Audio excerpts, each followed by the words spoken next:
Good morning, good afternoon, and good evening for all of the folks who are joining us across the globe.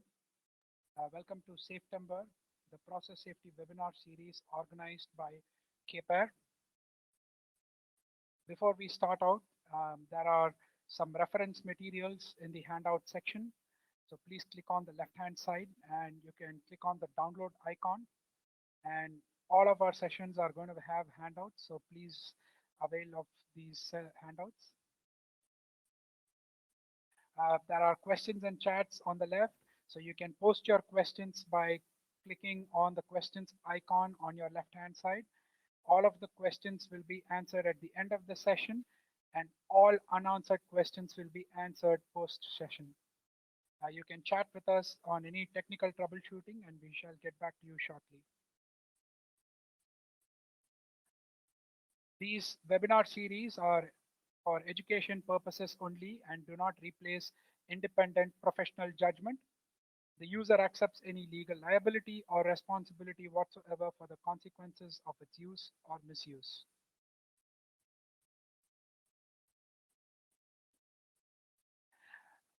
The material may not be used without written permission of the owner of this document. So kindly contact Professor Rao and Government of Andhra Pradesh for any redistribution. We will be sending out emails 24 hours post the session. So because these are having attachments, ensure that you can add us to the safe sender list and add us to your domain.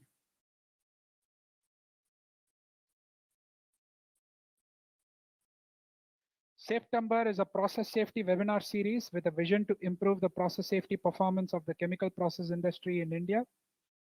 We are a high quality technical forum in the area of process safety.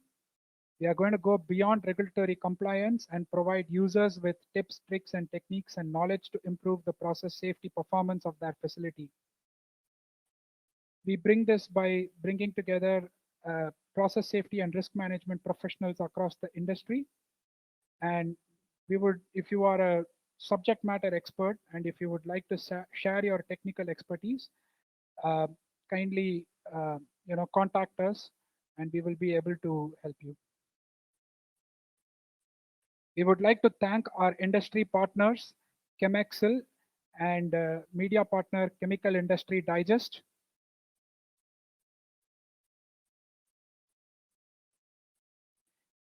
And we have some of our speakers who are upcoming speakers, Mr. Amit Bansal from Curtis Industrial Group, Prashanti Bhupati from Reliance Industries, and Karthikeyan from Dow Chemical. So to register, please visit our website, kpr.com/webinar. Speaker for the day is Professor K V Rao. He is the Academic Director for Petroleum Courses at Jawaharlal Nehru Technological University, Kakinada, and he was a visiting professor at Technical University West Berlin in 1980. Professor Rao has a rich experience in phase equilibrium thermodynamics, multi-component distillation, and has published over 150 research papers in national and international journals. He is an expert in feasibility studies, safety and energy audits, ASOP and risk assessment studies, and he was one of the technical committee members appointed by the High Power Committee to investigate the styrene vapor release from LG Polymers, Visakhapatnam. He has several professional and academic and government affiliations.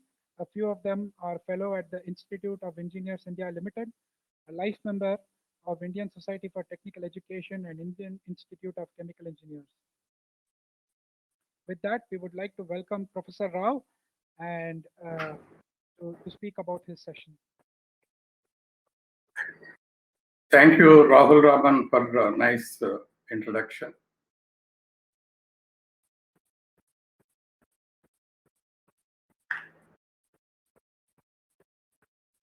Hello, participants who have come to this webinar. I am pleased to make the presentation on learning from incidents, styrene vapor leak at Vizag. I was a member of technical team who investigated the styrene vapor leak at Vizag. On 7th May this year, an incident of uncontrolled styrene vapor release occurred at LG Polymers, Visakhapatnam, from one of the styrene storage tanks, that is M6 tank. This styrene vapor release, widely referred to as Vizag gas leak, is a unique major styrene vapor release incident from a bulk storage tank anywhere in the world. The accident took the lives of 12 persons in the immediate subsequent period, and 585 people had to undergo treatment in hospitals, besides causing loss of livestock and vegetation. It was a huge impact. As you see the figures, huge impact on offsite.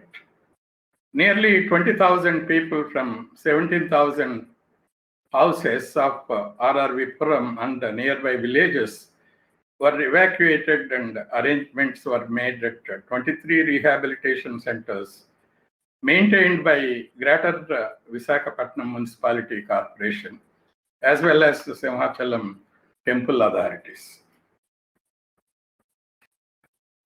The LG Polymers is spread over 213 acres in a densely populated area located 150 meters west. You can see the tank farm in the plant. On the western side, RR Venkatapuram village and other villages, and several other residential colonies were there, which were impacted by the accident. The region at 3 kilometer radius was affected. At least 3,000 people suffered from the effects of styrene vapor. The company was owned by LG Chem of South Korea. It is known as Polymers India Private Limited, and it has been working since 1997. Was acquired from McDowell Company Limited. Originally, the plant was started to manufacture alcohol from molasses. Later, by Hindustan Polymers, styrene monomer manufacture was initiated, then terminated in 1978 because imported styrene is cheaper. I would like to describe the process very briefly. Styrene was being imported from South Korea and transferred at the shore of Visakhapatnam to the offsite tanks, whose combined capacity would be 25,000 metric tons. From the shore tanks, the styrene was being transported to on-site storage tanks, and there were unloading activities. On-site tanks comprise of 2 bigger tanks, M5 and M6, and 2 smaller tanks. M5 and M6 have a combined capacity of 5,500 metric tons. From the on-site tanks, styrene was being pumped to process area, where our process plants where styrene was converted into general purpose polystyrene, expandable polystyrene, and other products.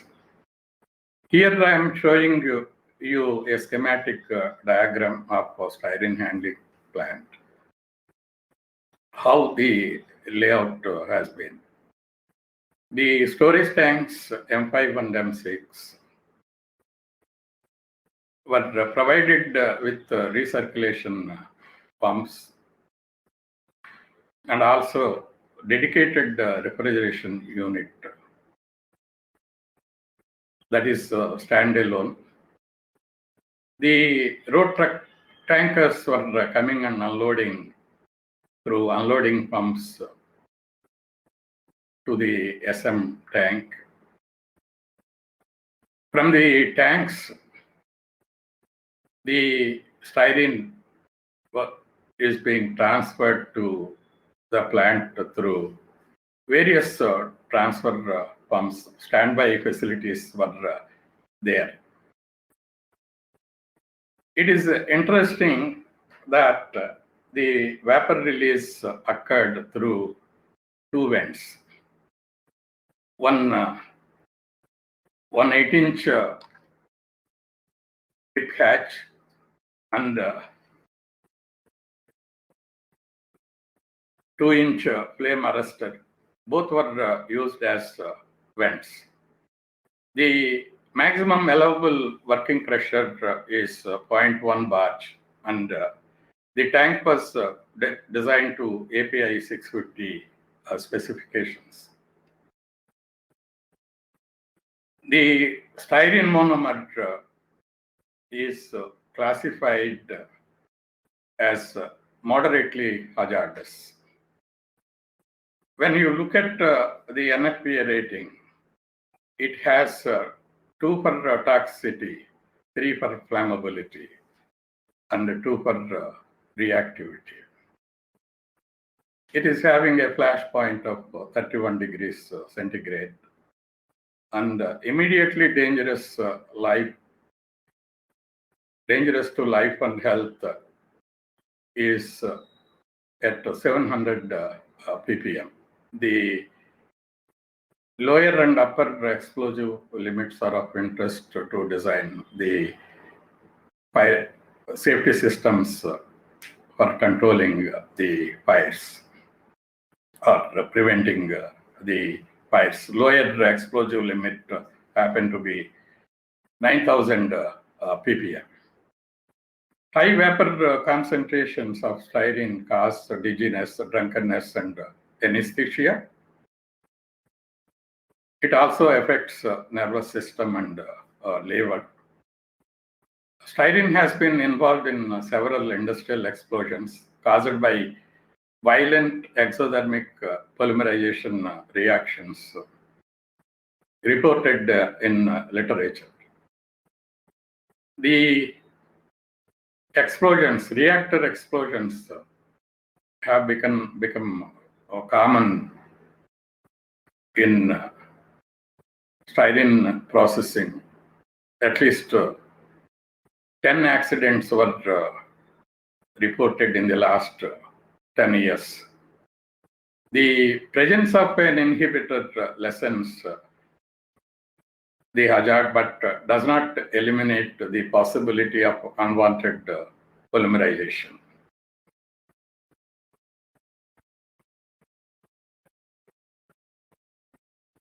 You must know the sequence of events of the accident in the early hours of 7th May.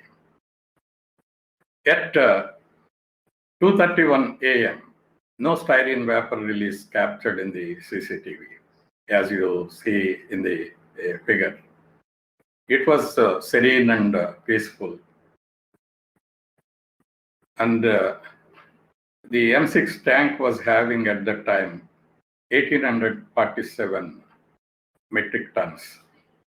As it appears, it was in normal condition. At 2:42, the CCTV captured styrene vapor release. The plant people in that shift were not knowing that vapor release started at 2:42.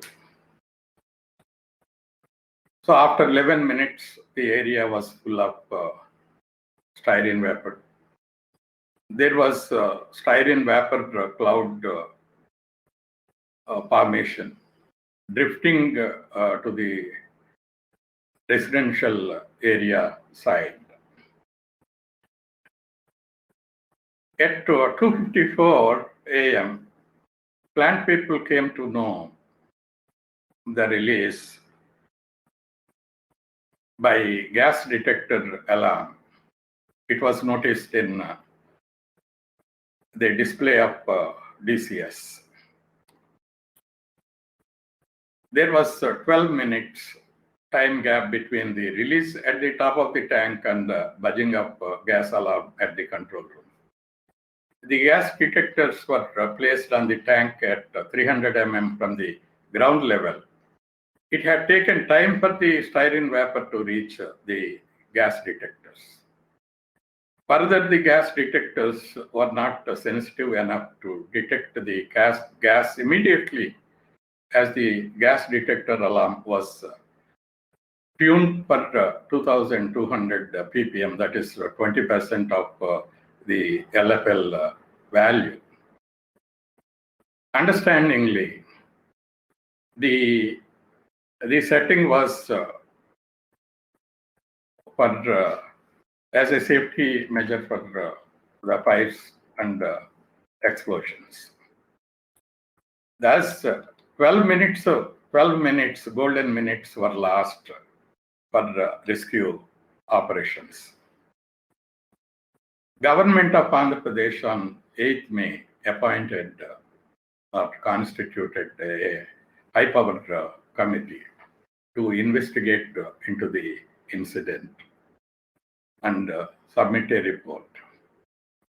The HPC, that is High Power Committee, appointed a 3-member committee to investigate the reasons for the incident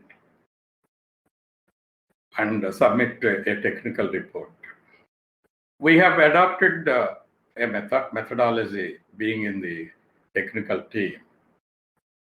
The first step was the inspection of the site of the incident, then data collection. It was a stupendous task to get the data,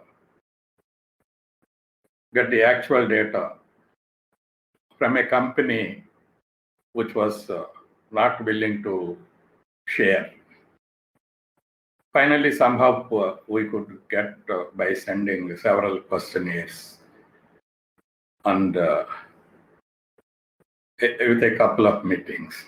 Data were analyzed and major and minor parameters were identified and studied. And finally, root causes were analyzed, and here they were shown as Ishikawa fishbone diagram. 8 parameters contributed to thermal radical polymerization of styrene in the tank. It increased the temperature of styrene in the tank. The temperature rose to the boiling point of styrene. The styrene vapors overwhelmed in the volume of the tank over the surface. Pressure was built up. It was estimated at 1.25 atmosphere. That is equivalent to vapor pressure of styrene at 153.7. That was the temperature recorded. Due to the pressure buildup in the tank, the vapor was released. The major parameters that influenced the increase of temperature of styrene in the tank are mainly tank design, tank temperature measurement and control, TBC monitoring, operating procedures, availability of updated documents, knowledge or talent deficit, styrene quality testing, process safety management. So now let us go one after another. First comes tank design. The tank is 53 years old. Atmospheric, mild steel without any inside lining, insulated outside with 100 mm expandable polystyrene. Then in the table you see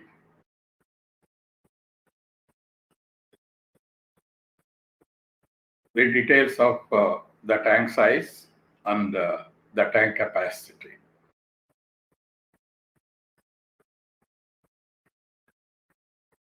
Then one general diagram was provided. It was it is a old diagram.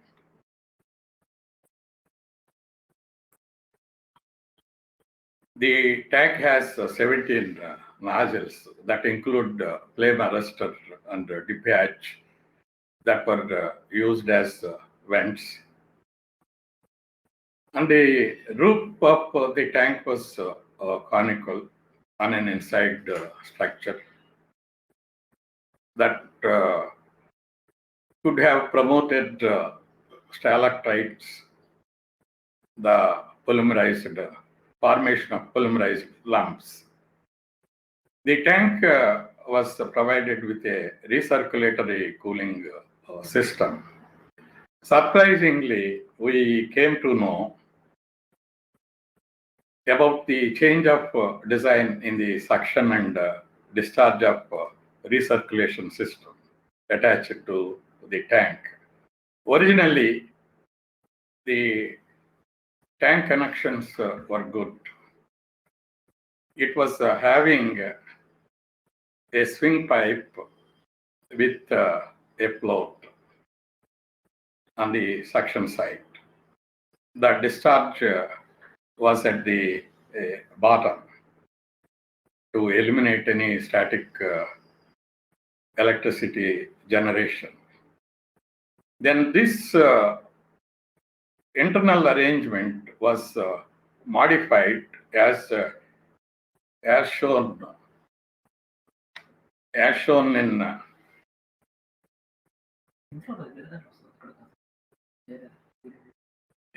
in the figure at the bottom. So the cooling was restricted. No HAZAP and risk assessment for the modified design that falls under management of change according to the WASHA PSM standard. Last cleaning and maintenance of the tank was in 2015, whereas recommended cleaning is for every 2 years. When it comes to tank temperature measurement and control, there was a single temperature measuring probe located at the bottom of the tank. The location can be shown.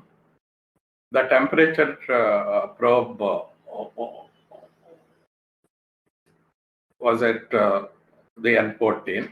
The return line from refrigeration was at N13. Both were at the bottom. Then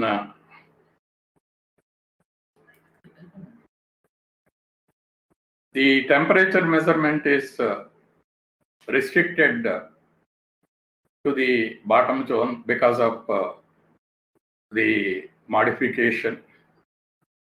Top and middle zones might have different temperature. We found from the analogy of the temperature measurements in the M5 tank, where 3 temperature probes were installed. We find the M6 tank was under thermal stratification as shown in the figure. When fully mixed, the uniform temperature. Otherwise, each zone must be having from the bottom to the top different temperatures.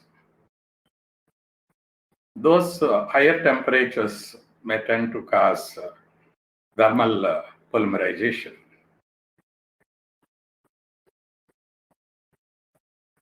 Look at the middle temperature of MS tank at 10 a.m. on 6/5. It was 30 degrees approximately, and top zone 31.1.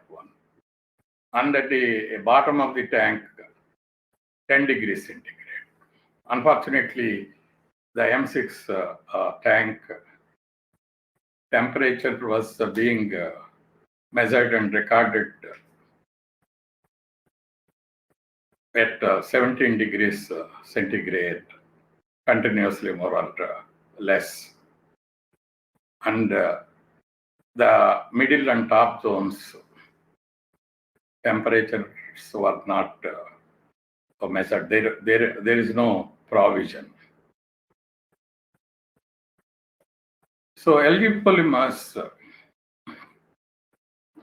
have set a maximum temperature protocol at 35 degrees centigrade. But the maximum temperature, according to the standard operating procedures of the standard manuals of various companies, only 25 degrees centigrade. The tank top temperature was estimated at 41.7 from DCS level percentage data recorded on 28/4/2020. That means the top layers temperature was between 35 degrees and 41.7 degree, roughly 35. It was between 35 and 40. All the while, LG was assuming the bottom temperature as bulk temperature of the tank. Further, time for cooling was inadequate, daily 8 hours. On penultimate day, cooling was restricted. The recirculation pumps were stopped at 3:45 p.m. Another important contributing factor that we found was TBC monitoring and its depletion characteristics. We were aghast to know that there had been no addition of TBC in the on-site storage tanks since last 10 years. It could be more. We could not verify the data beyond 10 years.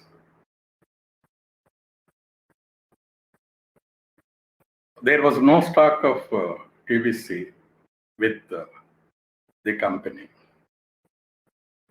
The last stock they have was added in the shore tanks before lockdown period. Lockdown period started from 24th onwards.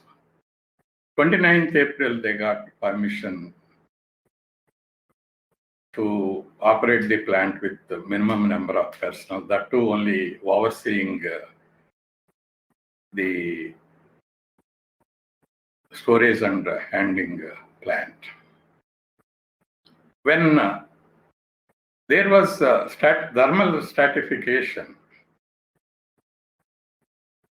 it is bound, the TBC stratification was bound to happen.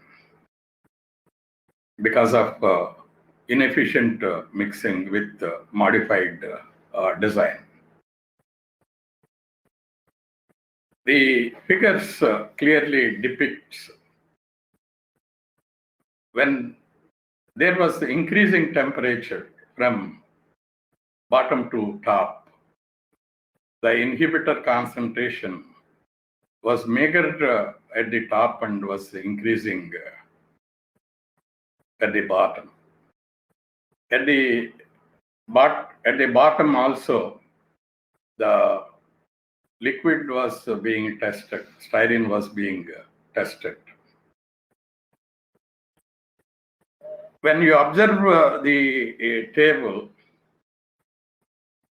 the induction days are between 24 and 12, when the concentration was between 15 and 16 ppm, the concentration that I am referring was TBC. When the temperature was 35 and 40, look at how drastically the induction days were reduced to 6. That means in 10 days, the styrene was going or was to run away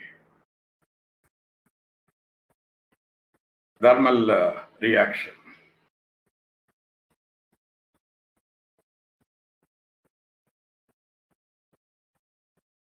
LG was unaware of inhibitor depletion characteristics that we found from our analysis.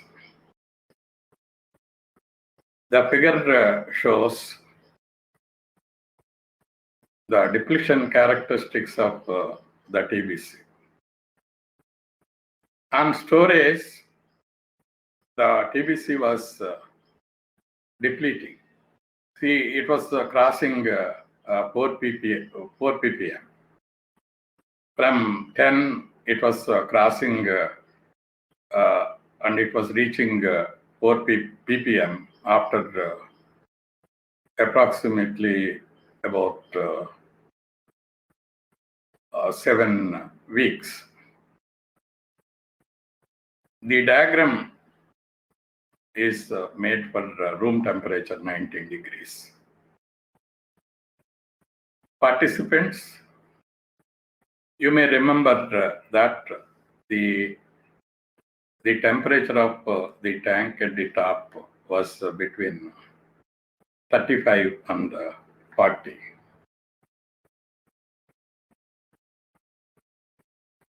Further, there was no monitoring of dissolved oxygen.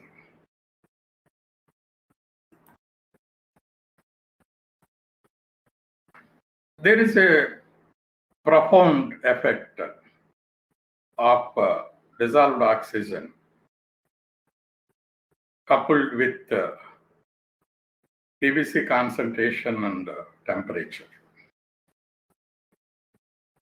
At 30 degrees approximately, with the oxygen saturated in styrene, the shelf life of styrene can be 1 to 2 months.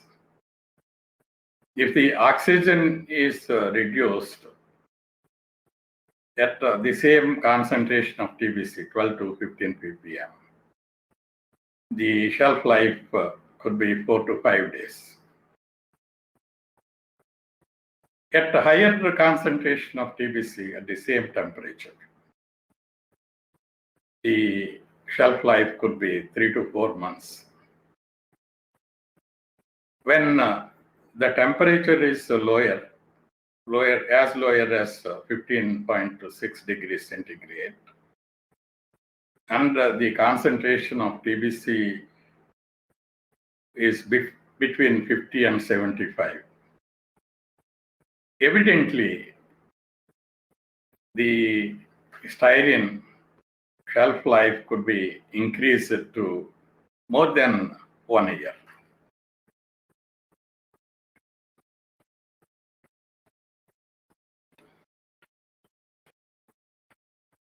So let us see what lessons we can learn for tank design, temperature measurement and control, and TBC monitoring factors that contributed to the styrene release. For the Indian point of view, it is imminent to review styrene storage tank design. The latest design should have a swing pipe on suction side of the recirculation pump. So look at how the styrene at various locations can be sucked through the swing pipe. Further, I have collected information on modern design that every storage tank should have, that means bulk storage tank should have as many as, that is multi locations for measurement of temperature. There could be multi locations for sampling also. Here this figure shows the suction pipe with the float. As we observed from the original design, internal design of the M6. It is always better to have the vent connected to flaring system. Alternatively,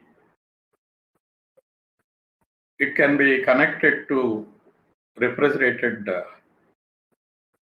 or refrigerant condenser, where the styrene emissions could be condensed and recycled to the tank at appropriate location.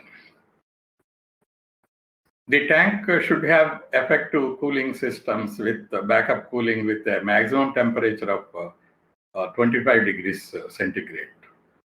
It is better not to cross 20 degrees centigrade. The number of nozzles in the tank should be kept to a minimum required. The material of construction of the tank can be carbon steel with coating inside to reduce the cost of fabrication of the tank. The roof of the tank should be supported with outside structures to minimize stalactite formation. A rust-resisting inorganic zinc silicate material can be used to coat tank and nozzle internals, particularly the inside bottom of the tank and the lower 2 feet of the wall, to prevent static electricity generation. Rust and moisture should be excluded from styrene storage and handling facilities. Paint and the outside of storage tanks should be painted white or aluminum. Insulating storage tank is a must in hot climates. Tank life should be clearly defined. Though the 53-year-old tank withstood the tank release continuously for 2.5 days. It was robust. Only the modified design and operating guidelines made the tank less reliable. Moreover, tank cleaning and coating should be carried out once in 2 years.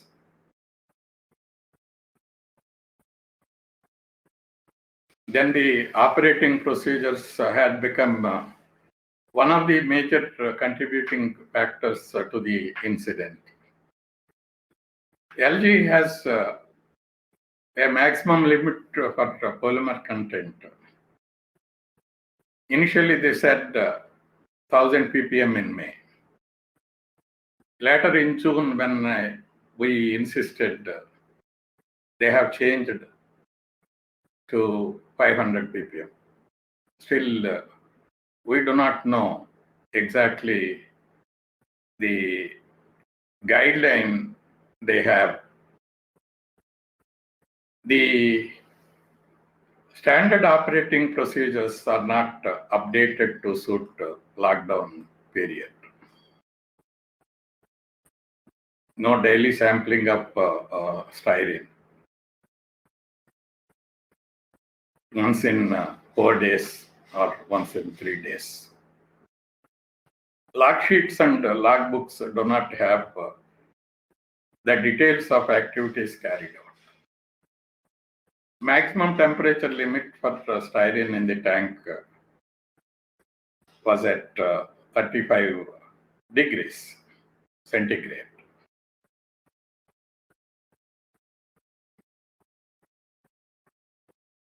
What lessons we can have from operating procedures?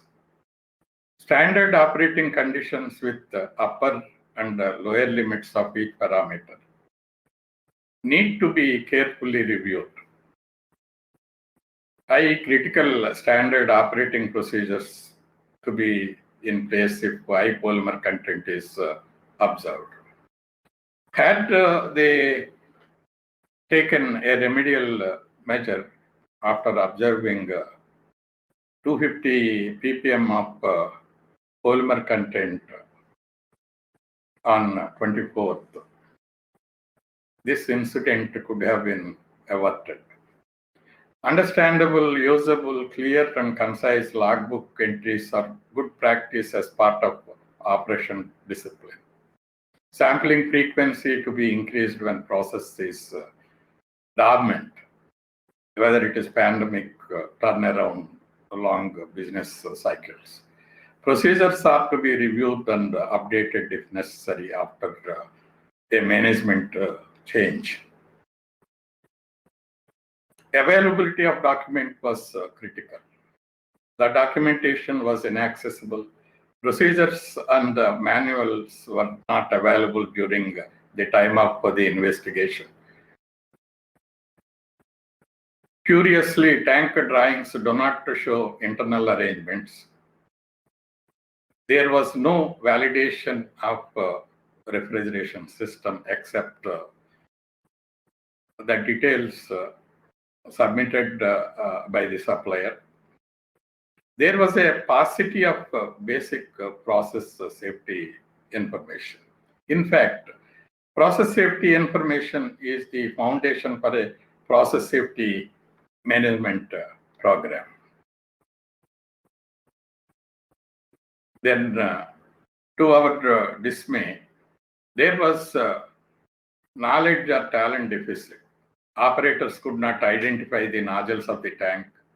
Personnel on duty or the shifting charges lack basics of emergency operations. Personnel were unaware of detailed knowledge on styrene handling and storage best practices. Safety officer, shifting charges, engineers are not qualified in engineering and not competent also. In every shift, competent personnel should be there to run the plant smoothly and safely. Process safety competency is needed. Training is the key driver to keep the workforce abreast in the latest in process safety management. To prove that thermal radical polymerization occurred, we had to resort to measure the surface tank temperature on 8th May. Look at, from bottom to top, the profile of the temperature. Then the lone temperature probe at the bottom tank responded to the heat of polymerization. And see, from 7th May morning, it was rising and it was constant at 153.7. Later, because of various operations to reduce the temperature of the tank, the temperature was brought to 100 degrees centigrade on 9th morning. Overlooking increase in polymer level on 24th April, already I mentioned it, went up to 437.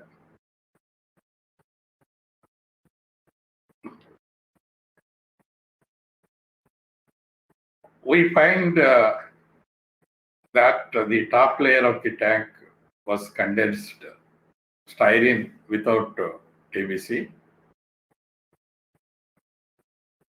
Temperature is favorable at 35 and 40 degrees. So it initiated thermal polymerization. Then it ran away.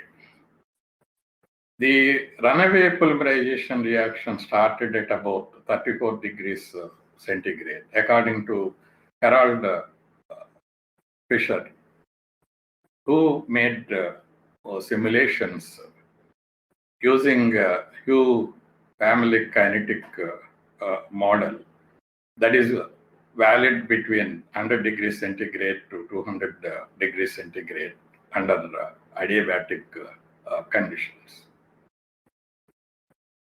The simulations were made with meager data, very rough. Later we must have refined.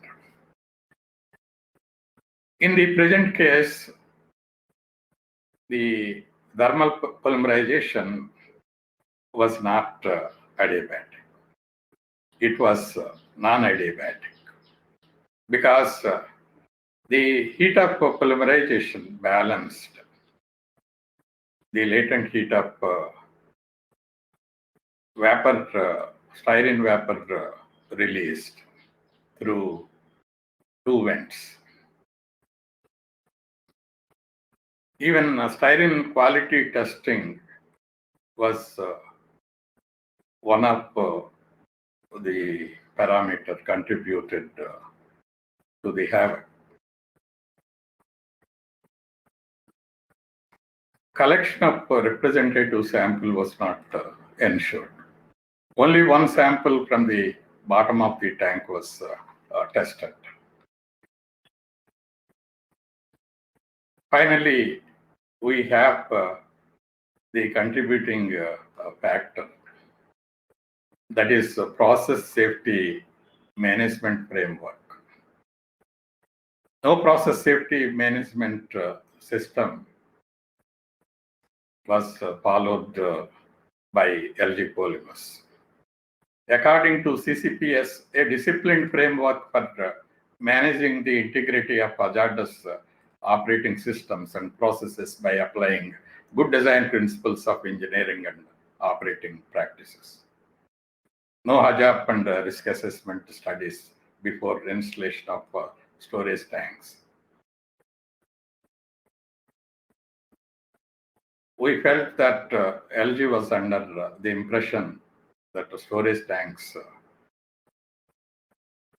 need not be subjected for HAZOP and risk assessment. There was little to no understanding of risk-based process safety. I have a lot of information, our HPC team made a report with all annexures. It was 4,000 pages here. Because of paucity of time, I did not touch upon several points. Only I am restricted to a few important points. Now it is time to conclude. So in conclusion, I can say that the technology and techniques should be continuously updated in any process industry. Continual learning and keeping the equipment in good condition should be ensured. Senior professionals responsible for guiding should be adequately experienced and should ensure strict compliance of standard operating procedures.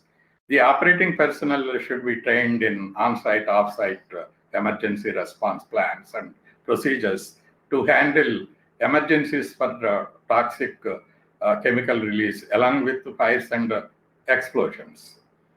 The awareness programs should be conducted for the neighborhoods on hazard nature of chemicals and their effects.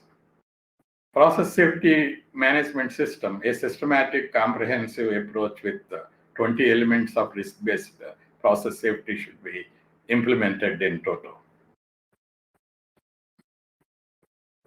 I acknowledge my grateful thanks to the Government of Andhra Pradesh and the High Power Committee on LG Gas Leak, especially to Shri Nirab Kumar Prasad, IAS, Special Chief Secretary and Chairman of High Power Committee for giving permission to make this presentation. My sincere thanks to the co-members of the Technical Committee, Professor VSRK Prasad, Director, IIPE, Visakhapatnam, and Dr. S. Bal Prasad, Professor of Civil Engineering, Andhra University College of Engineering, Visakhapatnam. Dr. S. Bal Prasad made modeling of the dispersion of styrene vapor. Special thanks are due to KPR Consulting, Chennai, and Dr. Harold G. Fisher for contributing important technical information to Technical Committee and High Power Committee. We referred to various references, and some of the references were attached. You can download them. So with this, I'm highly thankful to you for patient listening. Now it is time for questions and discussion. Thank you, Professor Rao. Can you hear me, Professor Rao? Yeah. All right, so let's get started on the questions. We have a lot of questions in hand. And for those of you who are there, if we cannot answer your question, we will answer all of the questions post-session. So the first question that we have is, why did the temperature in the styrene tank increase? Why did the temperature in the styrene tank increase? Increased? Yes.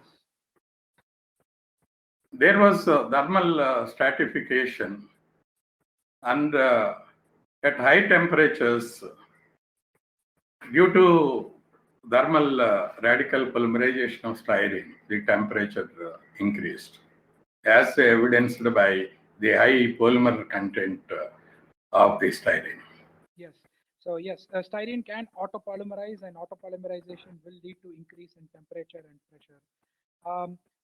So one question that we have is, suppose say the recirculation line was not modified and it remained in the top. Can autopolymerization still start in the top layer of the liquid styrene when we can check the TBC concentration drawn from the bottom? Yeah, if the original internal design was maintained, definitely there couldn't be any thermal polymerization. Okay. because of well mixing. Okay. What is the reason? What is the reason for the delta T of around 20 degrees centigrade between the top and the bottom in the tank? What was the recirculation philosophy, and what was the frequency? Yeah, the recirculation of styrene was limited to the bottom zone. One question that we have is, what is TBC? TBC is T-butyl catechol, and it's an inhibitor that is used for unwanted polymerization. Yeah. The next question is, how to monitor dissolved oxygen in monomer? Yeah, we should have automatic analyzers, oxygen analyzers, to determine the oxygen in styrene. It can be directly analyzed. Thank you.